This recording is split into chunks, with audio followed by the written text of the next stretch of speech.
E aí, pessoal, tudo bem? Bom, vamos agora para a primeira aula de revisão aqui do Clube Médico CDF. A ideia é que a gente revise todos os dias com vídeos de 30 minutos aproximadamente, para que a gente passe aí pelos meus flashcards que contemplam os principais conceitos que a gente tem que dominar para a gente fazer uma boa prova no final do ano. Vamos começar, então, pelo baralho de nefrologia. Nefrologia 1, o tema será glomerulopatias. Vamos começar, então. Começamos pelo flashcard de definição de síndrome nefrítica. Basicamente, a síndrome nefrítica é a inflamação do glomérulo.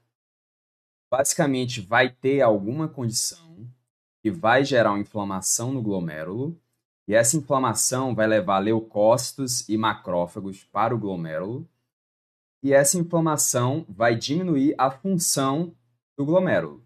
Basicamente é isso que vai acontecer. Vamos continuar a nossa revisão. Agora, falar um pouquinho sobre a etiologia da síndrome nefrítica. A gente sabe que diversas condições causam síndrome nefrítica.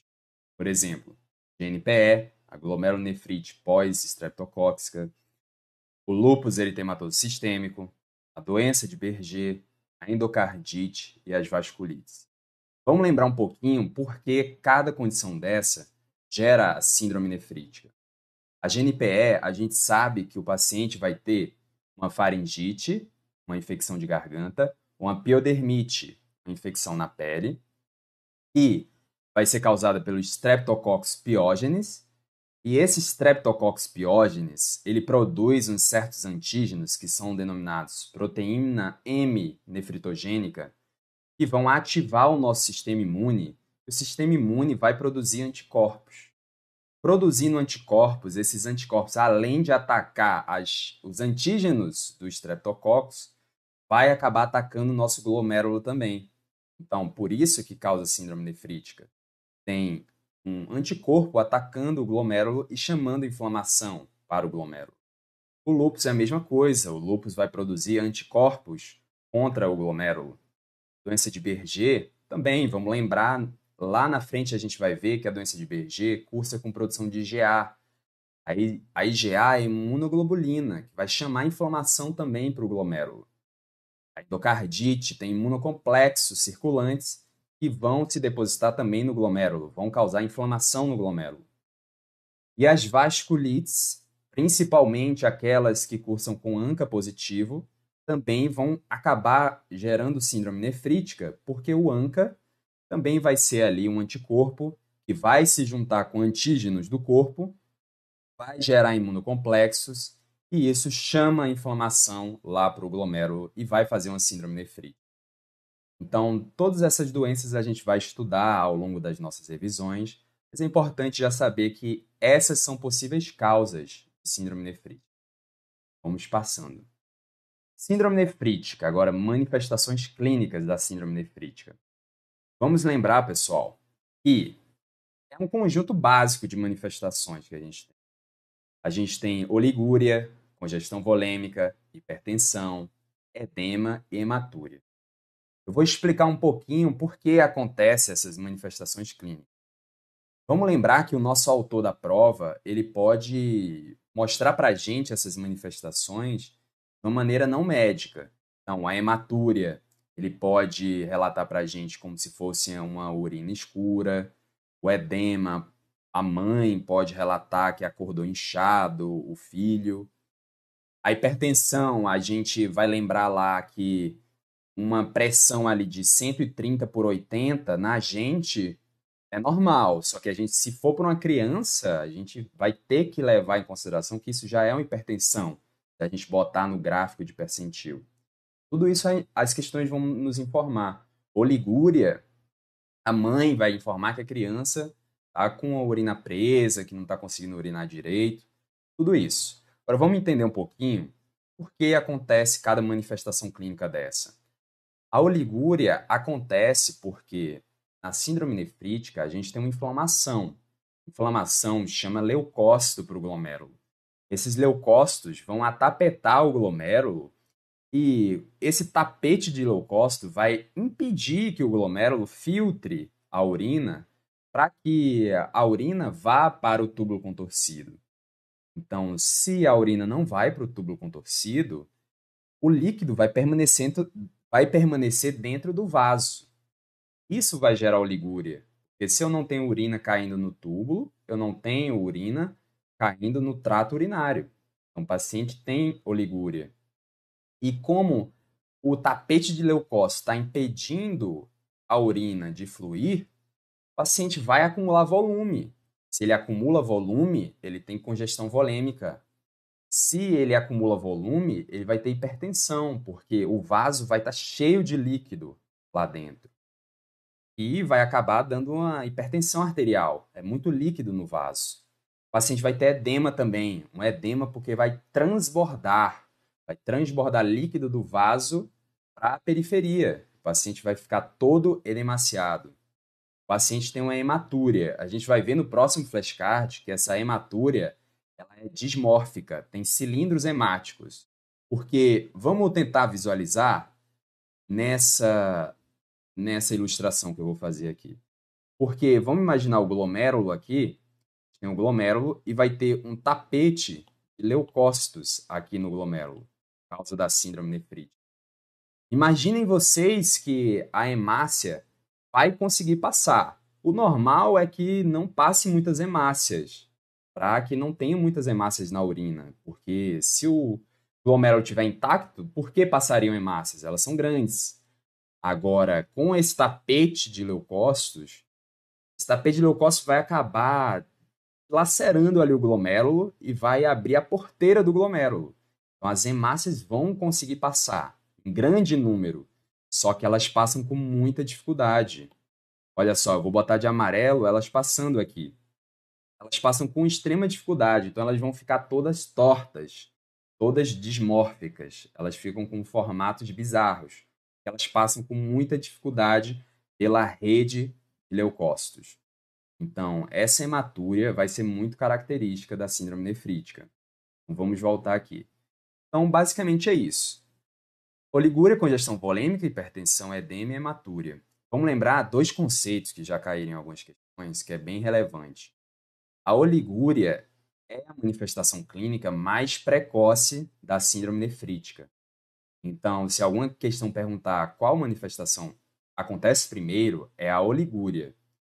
E a manifestação mais comum de todas essas é a hematúria, tá? Então, esse conceito é importante de guardar. Vamos continuar então, pessoal. Agora, síndrome nefrítica em relação aos exames complementares que a gente pode solicitar e os padrões que a gente vai encontrar nesses exames. Olha só, como eu já falei para vocês, a hematúria é muito importante. Muito importante lembrar que é um tipo específico de hematúria, que é a hematúria dismórfica, que as hemácias têm muita dificuldade de passar pelo tapete de leucócitos. E vamos lembrar que hematúria geralmente é quando a gente tem mais de três hemácias por campo. Isso significa uma hematúria assim, significativa. Se eu tiver uma, duas hemácias por campo, pode não ser patológico. Agora, a partir de três, a gente já considera uma hematúria patológica. Vamos lembrar também que a síndrome nefrítica cursa com cilindros hemáticos. Vamos lembrar um pouquinho como é a formação do cilindro. Olha só, o cilindro, a gente tem que lembrar que a gente tem uma hemácia que vai conseguir passar, ela passa com dificuldade, mas passa ali pelo tapete leucócito. Quando ela encontra o túbulo é recheado de proteína de Tan-Horsfall. Proteínas de Tan-Horsfall que eu estou aqui representando com a letra P, P, proteína de Tan-Horsfall. Beleza, eu vou representar aqui em vermelho a hemácia. A hemácia vai vindo aqui, até que ela gruda na proteína de Tan-Horsfall. Essa junção entre a hemácia e a proteína de Tan-Horsfall vai originar os cilindros hemáticos. A proteína vai se desprender do túbulo e vai, junto com a hemácia, rumo aqui à urina. Então, a gente vai perceber esse complexo, que é denominado de cilindros hemáticos. Beleza.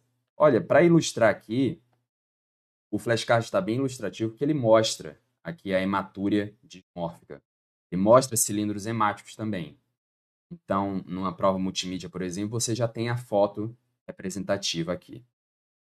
O paciente tem também, nos exames complementares, uma proteinúria que é chamada de subnefrótica, que é de 150 miligramas a 3,5 gramas por dia.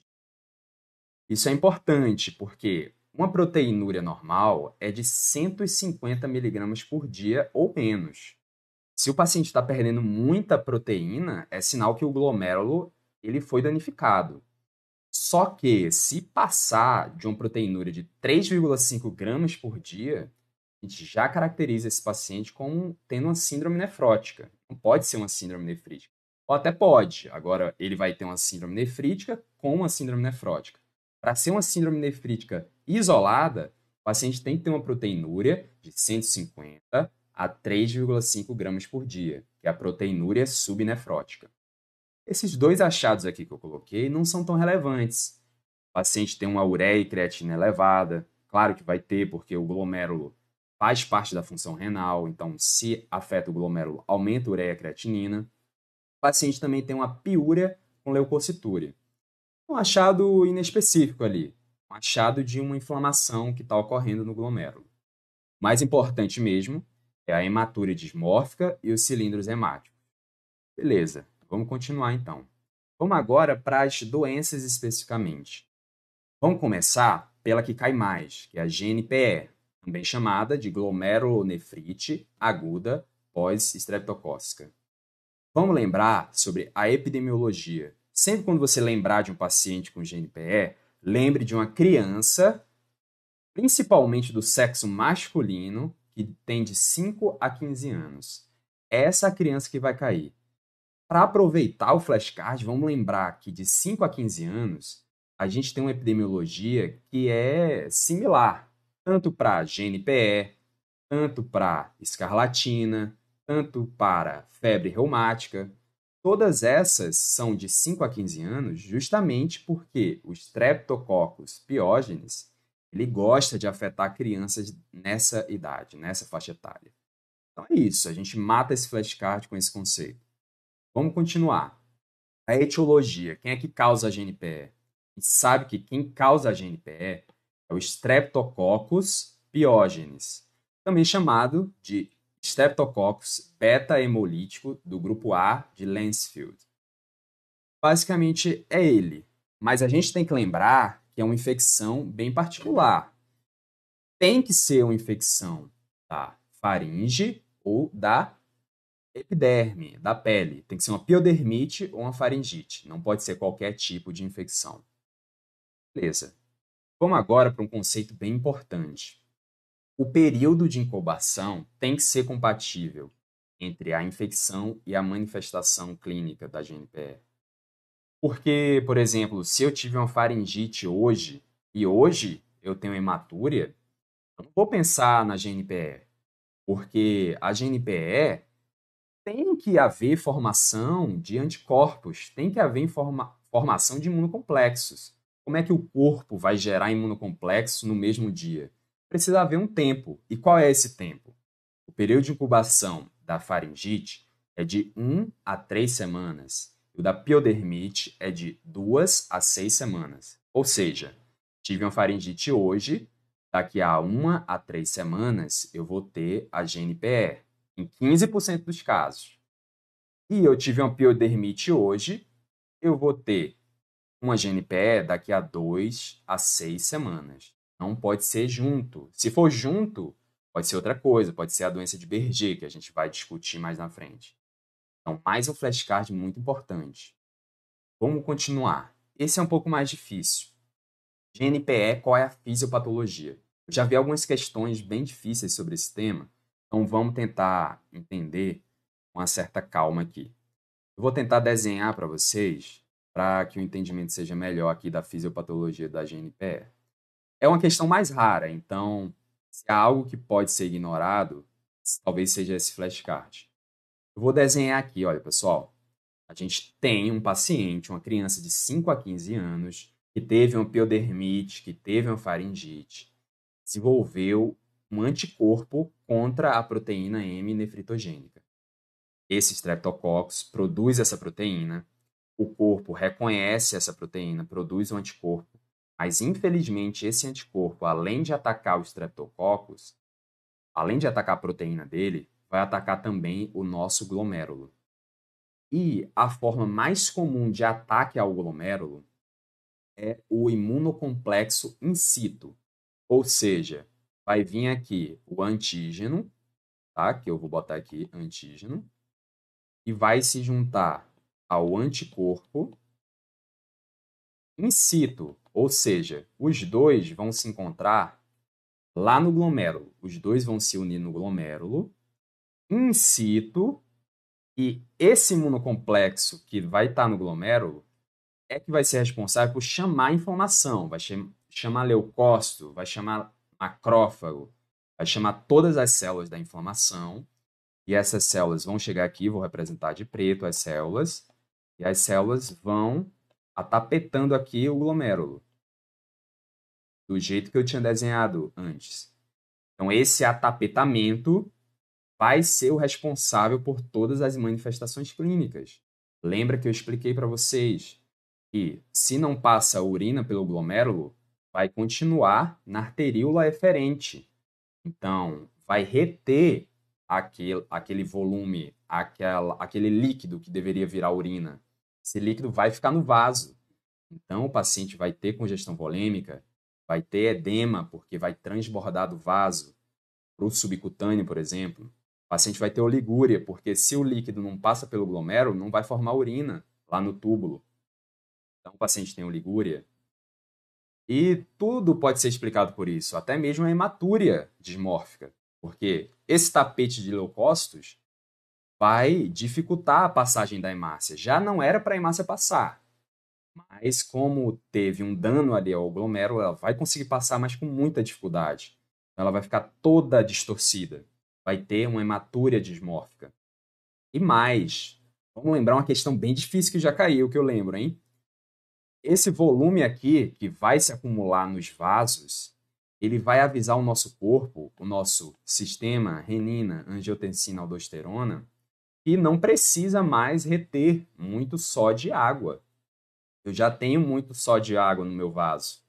Então, o sistema renina, angiotensina, aldosterona vai ser desativado. E quando a gente desativa o sistema renina, angiotensina, aldosterona, o que é que a gente vai fazer? A gente vai fazer uma hipercalemia, porque a aldosterona é responsável por reabsorver sódio e água e joga hidrogênio e potássio para fora. Se eu não tenho muita aldosterona, eu vou acumular muito potássio. Então, o paciente com GNPE, ele vai cursar com a hipercalemia. Essa é uma questão bem específica, mas que já caiu na prova. Então, como eu disse, esse flashcard, ele é o mais difícil de todos, mas é importante se você quiser acertar uma questão a mais. Vamos continuar então. Vamos então para o flashcard de fisiopatologia. Basicamente é isso que eu disse. O que faltou falar basicamente foi que os túbulos estão íntegros. Então, a GNPE vai afetar só o glomérulo. O túbulo vai ficar íntegro. Então, ele continua reabsorvendo ureia, creatinina, sódio e água ali de boa. O problema mesmo vai ser no glomérulo. Beleza. Vamos continuar então. GNPE. Quais as manifestações clínicas da GNPE? Bom, a gente sabe que vai ter uma história de piodermite, vai ter uma história de faringite antes, mas em relação à GNPE, o paciente basicamente vai ter uma síndrome nefrítica. É quase uma síndrome nefrítica pura. Repetindo para vocês, tem oligúria, tem hipertensão, tem edema, tem hematúria dismórfica. Basicamente uma síndrome nefrítica. A GNPE se apresenta dessa maneira. Vamos para o próximo flashcard. Agora, exames complementares da GNPE. Tem uns conceitos muito importantes que caem todos os anos aqui. Se a GNPE é uma causa de síndrome nefrítica, ela vai ter hematúria dismórfica e cilindros hemáticos, como eu já expliquei para vocês. Agora tem uma coisa que diferencia a GNPE. Na GNPE, a gente tem que solicitar o complemento, mas não é qualquer complemento, é o complemento da via alternativa, é o C3 e o CH50. Vamos lembrar que a via clássica é o C4 e o C1Q. O que a gente quer é a via alternativa. E esse complemento, na GNPE, ele vai estar caracteristicamente diminuído, ou seja, o paciente tem uma hipocomplementemia. E esse complemento está reduzido durante 8 semanas. Isso é muito importante gravar, e é durante 8 semanas que o complemento fica baixo. Porque se o complemento permanecer baixo por mais de 8 semanas, a gente já tem que pensar em outras coisas. Será que isso não é uma GNMP, uma glomerulonefrite membrano-proliferativa? Pensar nisso. O complemento é muito importante, ele é o exame mais importante de todos. Então, se você tiver que solicitar só um exame para a GNPE, solicite o complemento C3 e CH50. O complemento também é um exame que serve para prognóstico. É muito importante para ver se o paciente está respondendo bem ou não. Porque se o complemento ficar baixo por mais de 8 semanas, isso já é um fator de pior prognóstico do paciente. Tem também algo bem interessante, que é a comprovação que o paciente teve uma faringite ou piodermite. E como é que a gente faz para comprovar isso? A gente pode usar a ASLO ou a anti-DNase B.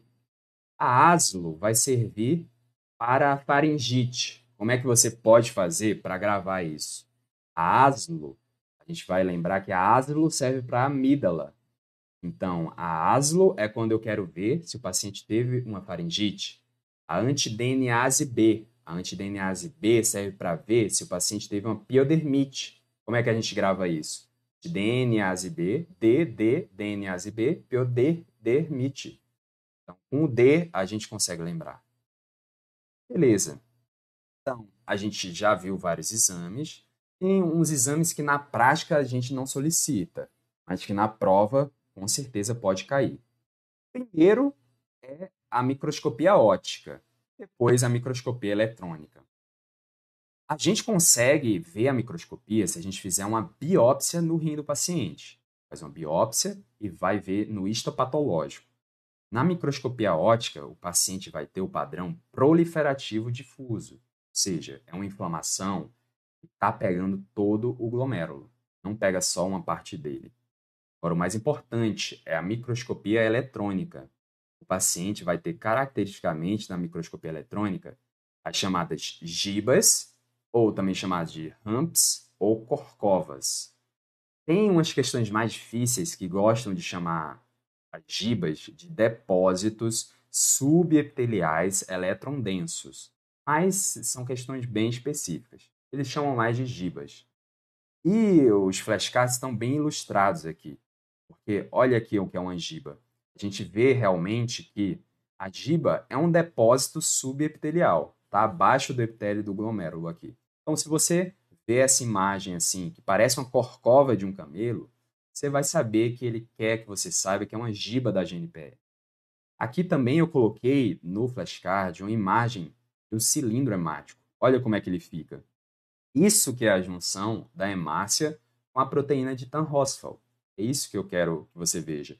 Isso aqui são as hemácias dismórficas. Olha como elas têm um formato estranho. Não fica aquele formato bicôncavo da hemácia. Fica todo estranho.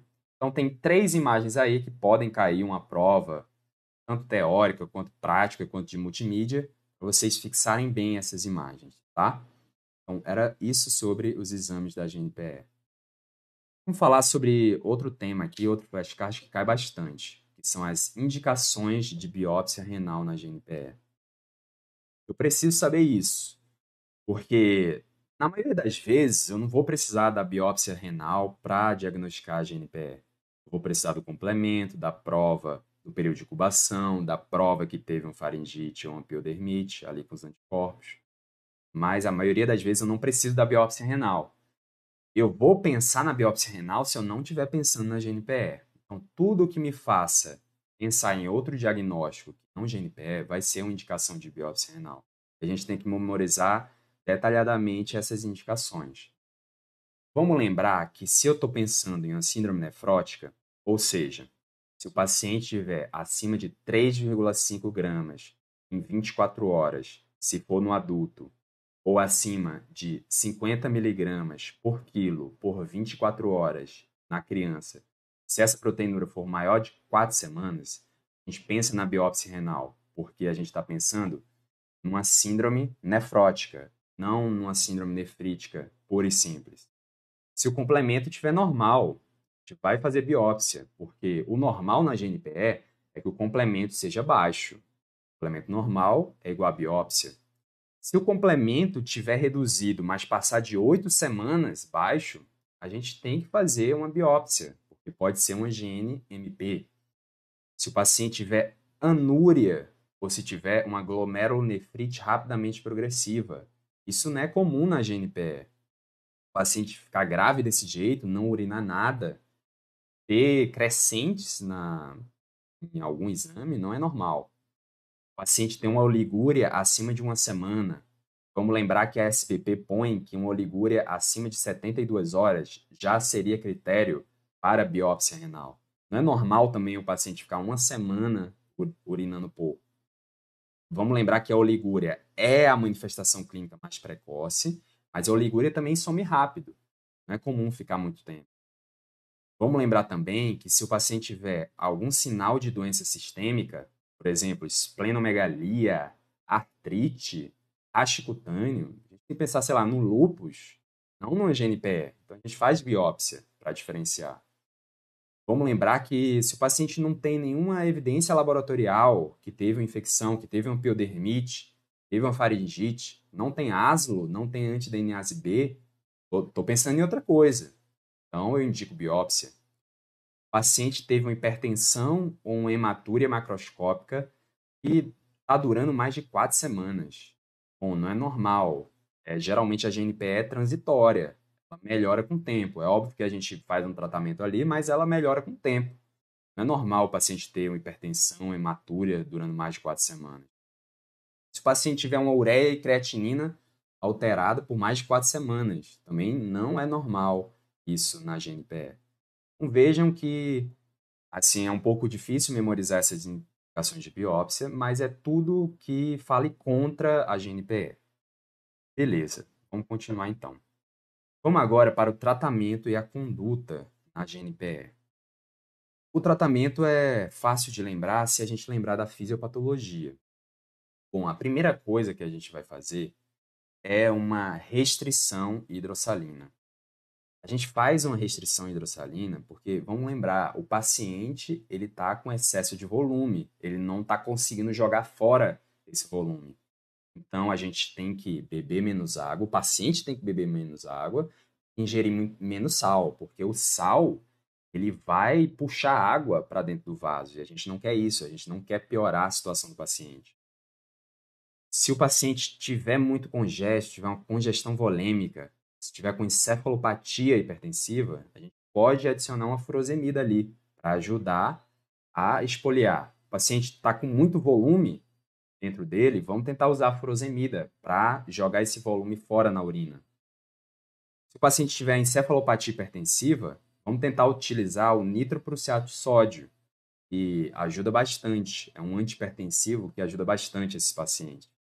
Agora, se não está resolvendo, a restrição não está resolvendo, a furosemida não está resolvendo, o nitroprussiato não está resolvendo, vamos tentar utilizar amlodipino, por exemplo.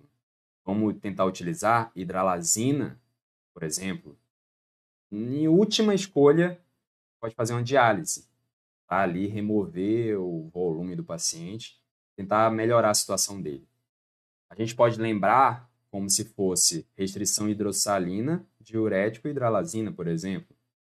Lembrar de todo esse tratamento de conduta. Mas não é só isso. Vamos lembrar que a penicilina benzatina é para a gente utilizar. Isso aqui é preciso detalhar um pouquinho.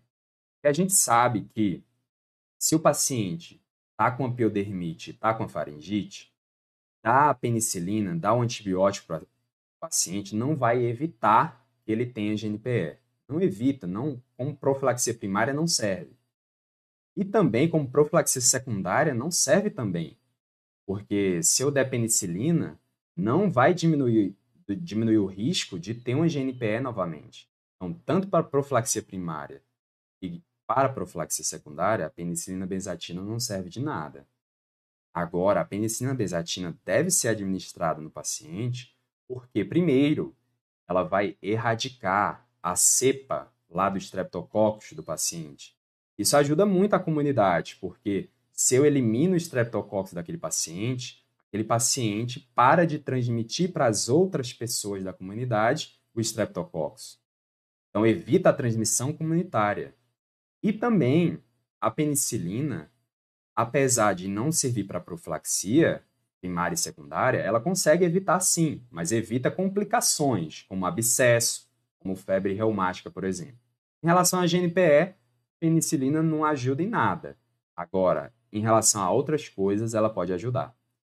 E uma opção, a penicilina benzatina, se não tiver, o paciente não puder utilizar, vai ser a amoxicilina. Então, basicamente é isso. Se não quiser gravar tudo que tem aqui, grave somente restrição hidrossalina, furosemida e hidralazina. Só isso. Restrição hidrossalina, diurético e hidralazina. Já vai ajudar bastante em várias questões. Tudo bem? Então, é isso, pessoal. Vamos terminar aqui com esse flashcard, que a gente vai continuar amanhã revisando os nossos flashcards. Esse flashcard aqui diz respeito ao prognóstico da GNPE. O prognóstico é muito bom. 95% das pessoas curam tranquilamente a doença, tá? Um número muito pouco vai piorar e vai progredir para outra coisa pior. Então, o prognóstico a gente pode resumir com uma palavra só. O prognóstico é ótimo, excelente. É isso. Beleza. Vamos lembrar também que, se for em adultos, o prognóstico é um pouquinho pior. Lembra que na epidemiologia é de 5 a 15 anos. Então, se um adulto tiver GNPE, é um sinal de mau prognóstico, mas nem tanto. A maioria dos casos também se recupera bem. Beleza. Então, a gente termina por aqui. Eu te vejo amanhã na próxima revisão.